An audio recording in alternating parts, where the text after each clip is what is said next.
xaflad ballaaran oo lagu soo dhaweynayay ugaas Cabdirashiid ugaas Rooble ugaas Toodi ayaa lagu qabtay Hotel Ramada ee ku yaal galbeedka magaalada London kadib markii ugaasku uu booqasho ku yimid magaalada London isagoo ka soo kici timay dalka Canada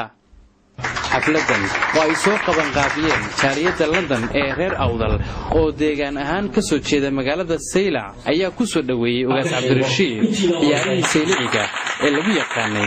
magaalada Saylac oo ahayd halkii lagu caleema saari jiray ugaas Cabdirashiid ugaasadii ka horeeyay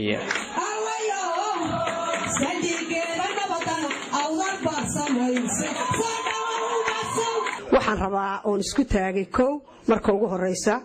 ugaaskan daada yar leh oo quruxda badan in aad real ugu farxay aad baan ugu farxay shaashada ugaas aan ka arkayo isla ugaasyada daada miya laga dhigaa waxa si muquuniyay ugaaskeena marka aad baan ugu faraxsanahay gada buursigay ugu dagay guula nagu beeray taariikhda goortan darseen dib u gada raaco Saylac buu gundigu noo ahaa goob la joogaba xoolo laga gadiyaa iyo cilmiga laga golnuugiyaaba nim aan awdal soo galin la waagirida awowgiye ilbaxnimo u gaaray lahayd xiddan guurayne iska daa carabtan soo gudboon badda gadaankeeda gijaraatiba laga yaqeen galadaheegiye magaceedu wuxuu gaari jiray shiina gudaheeda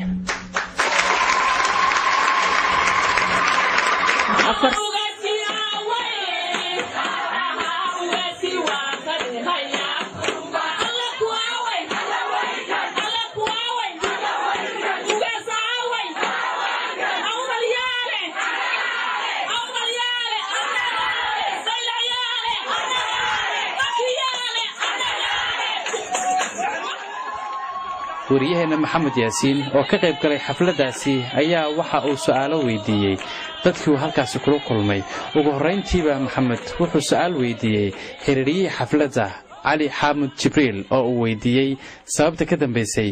xafladan ujeedada koowaad xafladani waxay ahayd inaan ku soo dhaweyno ugaaskayga ugaas Cabdirashiid ugaas Rooble ugaas Toodi magaalada London oo aanu u sameeyay xaflad soo dhaweyna ay ahayd ujeedada koowaad ujeedada labaad ee xafladani waxay ahayd dareen ka dhashay caleema saarka ku soo kordhay magaalada Saylac taasi run ahaantii dadkii meesha isku yimiday dareenkoogii way soo bandhigeen fikirkoodii kala duwanaaba isdhaafsadeen